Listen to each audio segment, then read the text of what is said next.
ये देश के दिग्गज जो कि जिन पे इनकी सीटों पर जीत और हार तय हो गई है। और हमारे साथ राजेंद्र शुक्ला, डिप्टी सीएम मध्य प्रदेश के एक बार फिर से जुड़ गए हैं। राजेंद्र जी, बहुत स्वागत है आपका न्यूज स्टेट पर। सर, सबसे पहले तो आपको बधाई कि शुरुआती रुझान में मध्य प्रदेश में भारतीय जनता पार्टी सभी 29 की 29 सीटों पर जीत दर्ज कर रही है। क्या कहेंगे इन रुझानों को देखते हुए? मध्य प्रदेश की जनता को बहुत बहुत मैं धन्यवाद देता हूं आपके माध्यम से कि मध्य प्रदेश में विकास की यात्रा जो 2003 से शुरू हुई है, लगातार जनता के समर्थन और आशीर्वाद के कारण ही ये काम लगातार आगे बढ़ रहा है। एक बार फिर से 29 में से 29 सीटें भारतीय जनता पार्टी की झोली में डालकर नरेंद्र मोदी जी के हाथों को मजबूत करने का जो काम मध्य प्रदेश की जनता ने किया है, निश्चित रूप से मध्य प्रदेश आने वाले दिनों में न सिर्फ देश के विकास में महत्वपूर्ण भूमिका निभाएगा, बल्कि मध्य प्रदेश भी हिंदुस्तान के सबसे विकसित राज्यों की श्रेणी में नंबर 1 के स्थान को प्राप्त करेगा। ऐसी हम लोग अपनी ओर से पूरा प्रयास करेंगे। लेकिन राजेंद्र जी, अगर थोड़ा हम देश के आंकड़ों पर नजर गौराएं तो जो आपकी एक्सपेक्टेड लाइन थी उससे तो थोड़ा भी नीचे दिखाई दे रहे हैं, तो उस पर क्या कहेंगे सर?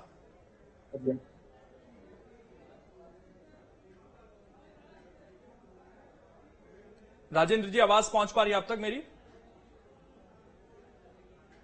लगता है कुछ तकनीकी खराबी है, उसको फिर से दुरुस्त कर लेते हैं। राजेंद्र शुक्ला डिप्टी सीएम हमारे साथ लगातार मौजूद हैं और उनसे सवाल जवाब का सिलसिला भी लगातार जारी रहेगा। लेकिन ये तस्वीरें, जश्न की तस्वीरें आ रही हैं। देखिए, कई जगह बीजेपी दफ्तर के बाहर जश्न का माहौल है, ढोल नगाड़े के साथ जश्न सेलिब्रेट किया जा रहा है, उत्सव मनाया जा रहा है। ये विदिशा की तस्वीर है। देखिए, जो शिवराज सिंह चौहान की प्रचंड जीत के बाद कार्यकर्ताओं में किस तरह से खुशी की लहर है और ढोल नगाड़े के साथ कार्यकर्ता इस जीत के जश्न में झूमते हुए नजर आ रहे हैं, नाचते गाते नजर आ रहे हैं। ये विदिशा की तस्वीरें अपने यहाँ, क्योंकि विदिशा तो बीजेपी का गढ़ रहा है और विदिशा वो लोकसभा सीट लोकेंद्र जहां से अटल बिहारी वाजपेयी, सुषमा स्वराज चुनाव लड़े हैं, देश के तमाम दिग्गज वहां से लड़े हैं। और फिलहाल शिवराज सिंह चौहान मैदान में थे और प्रचंड बहुमत से जीते भी, 5 लाख से अधिक मतों के अंतर से उन्होंने जीत दर्ज की। लेकिन इससे पहले भी लोकेंद्र विदिशा से शिवराज सिंह चौहान सांसद रह चुके हैं जब मध्य प्रदेश के मुख्यमंत्री नहीं हुआ करते थे, इसलिए तो विदिशा उनकी पारंपरिक सीट भी है। हमारे साथ एक बार फिर से डिप्टी सीएम जुड़ गए हैं। राजेंद्र जी, मध्य प्रदेश में तो आप लोगों ने प्रचंड सीटें ली हैं, लेकिन देश भर में जो एक्सपेक्टेड लाइन थी उससे अभी कम दिखाई दे रहे हैं आप लोग, उस पर क्या कहेंगे सर? देखिए, लगभग 300 सीटों के लगभग जो रुझान है उसमें एनडीए गठबंधन मोदी जी के नेतृत्व में अभी आगे चल रहा है और अभी आधी काउंटिंग लगभग बाकी है। और जो आप कह रहे हैं कि जहां तक सरकार बनाने का सवाल है, उसमें कभी कहीं किसी को कोई शंका की बात नहीं है। लेकिन उत्तर प्रदेश और वेस्ट बंगाल में जरूर जो अपेक्षाएं थी वो पूरी नहीं हुई है, जिसके कारण ये टैली थोड़ा सा पीछे आई है। लेकिन 272 सीट चाहिए सरकार बनाने के लिए और 300 के लगभग सीटों में भारतीय जनता पार्टी और गठबंधन आगे चल रहा है।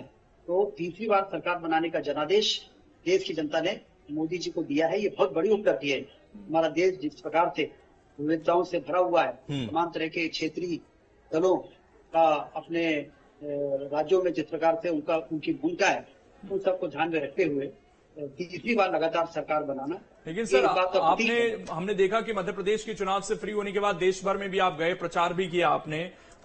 मध्य प्रदेश में आप लोगों ने संगठन के तौर पर जिस तरीके से काम किया, और राज्यों में क्या वो मुद्दे काम नहीं कर रहे थे, और मध्य प्रदेश में ऐसा कौन सा फैक्टर रहा? क्योंकि आप लोगों ने अभी सरकार फॉर्म की, यहां पर जिस तरीके से लाडली बहना योजना है, बहुत सारी चीजें हैं, और आप लोगों ने डिलीवर किया मोहन सरकार के रूप में भी, क्योंकि आप लोगों के सामने भी एक चुनौती थी। तो यहां पर वो कौन से फैक्टर थे जो काम किए? और दूसरी जगह नॉर्थ की बेल्ट में अगर हम देखें, यूपी, हरियाणा, वहां पर वो फैक्टर उतने कारगर नहीं हो पाए इस बार।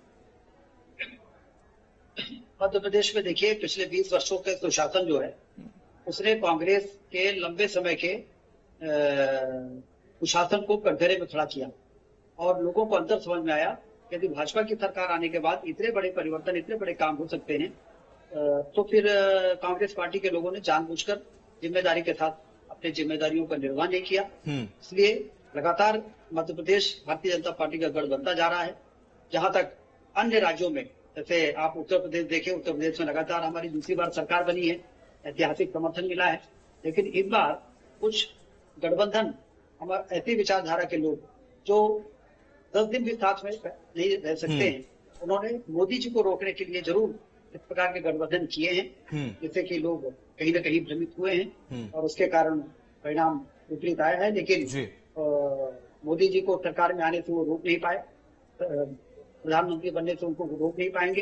इसलिए इनका गठबंधन भी बहुत दिनों तक चलेगा नहीं और आप देखिएगा कि ये बिल्कुल दिखा जाएगा। राजेंद्र शुक्ल जी, क्या लगता है फिलहाल 292 293 एनडीए की सीटें जाती नजर आ रही हैं रुझानों में, शाम होते होते कितनी नतीजों में तब्दील हो पाएंगे? हालांकि जो 400 पार का नारा था वो तो साकार होता नजर नहीं आ रहा, लेकिन फिर भी अगर आपको क्या उम्मीद है, शाम होते होते कितने नतीजों में तब्दील होंगी?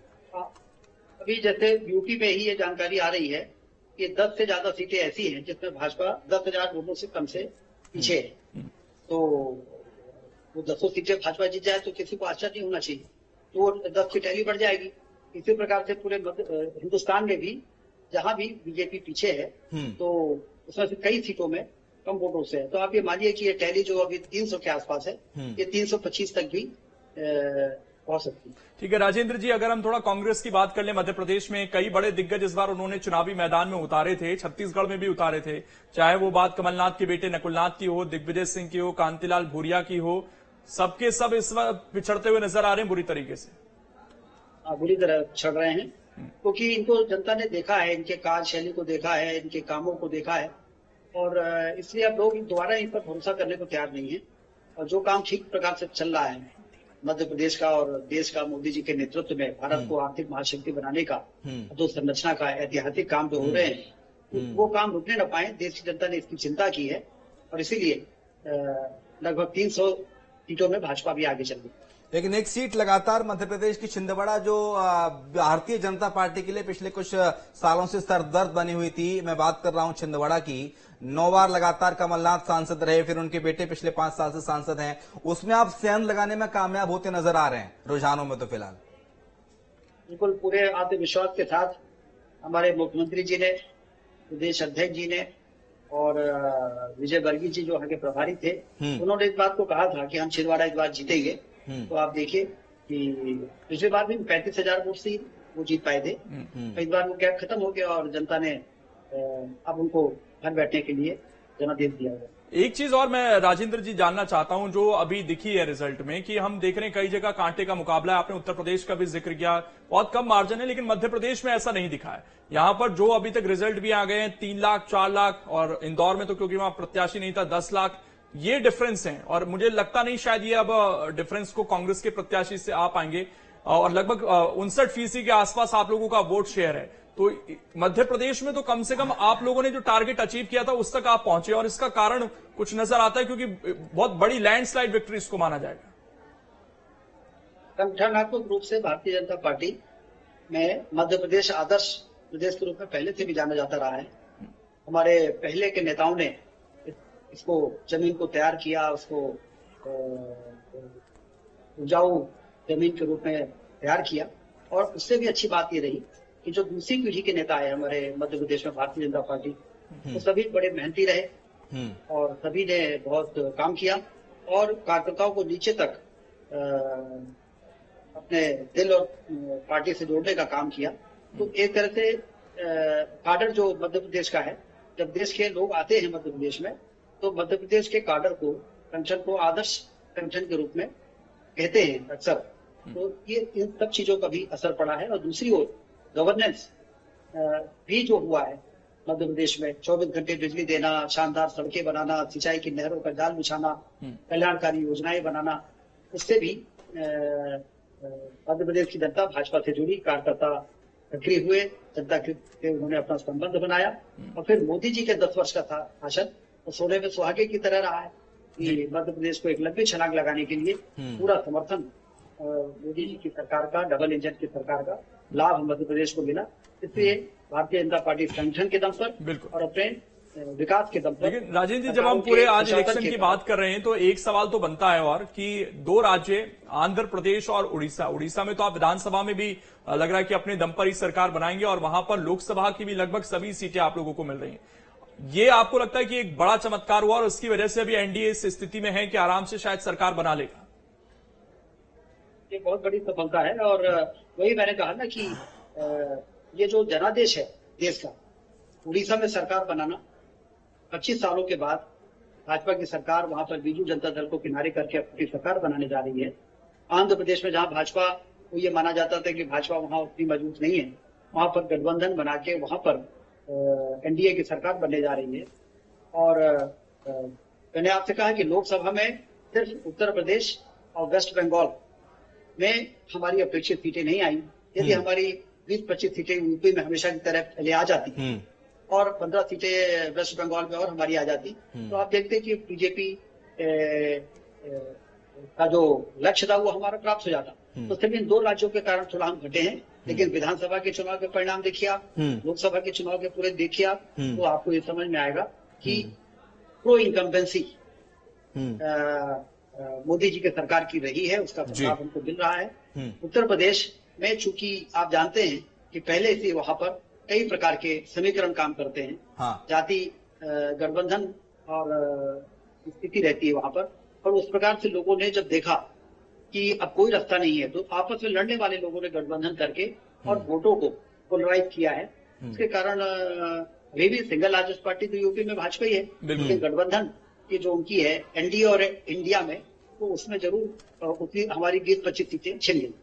लेकिन क्या लगता है राजेंद्र शुक्ल जी, इंदौर में सबसे ज्यादा नोटा में वोट डाले गए हैं, तकरीबन 1 लाख से ज्यादा वोट नोटा में पड़े हैं और अब तक के इतिहास में देश में सबसे ज्यादा वोट है ये नोटा के लिए। क्या कहेंगे इस पर, आपकी प्रतिक्रिया सर?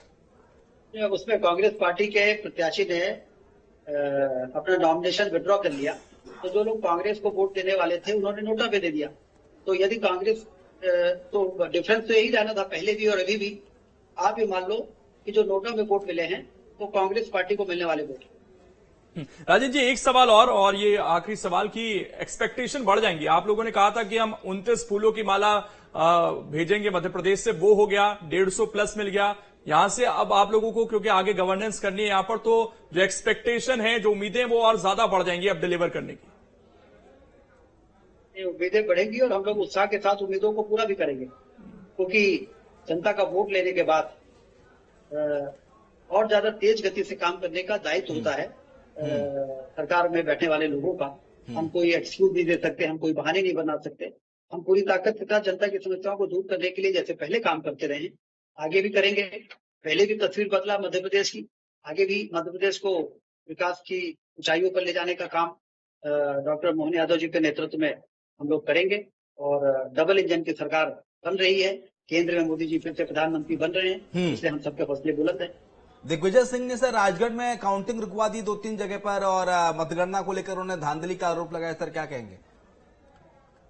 अब थोड़ी देर के लिए उनको ये संतोष लगता है कि हमने काउंटिंग रुकवा दी, लेकिन काउंटिंग तो जनता ने वोट डाला है तो करना पड़ेगा। और काउंटिंग होगी तो 1 लाख से ज्यादा वोटों से उनको हारना पड़ेगा, क्योंकि काउंटिंग रुकवा देने से कोई नहीं जीत जाएगा।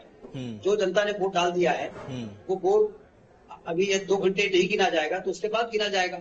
अल्टीमेटली जनता का दिया हुआ जो जनादेश है वो सामने आएगा ही। लेकिन राजेंद्र जी, इंडिया अलायंस के लोगों को अभी भी उम्मीद है कि शाम होने तक नतीजे उनके पक्ष में आएंगे और वो सरकार बनाने जा रहे हैं।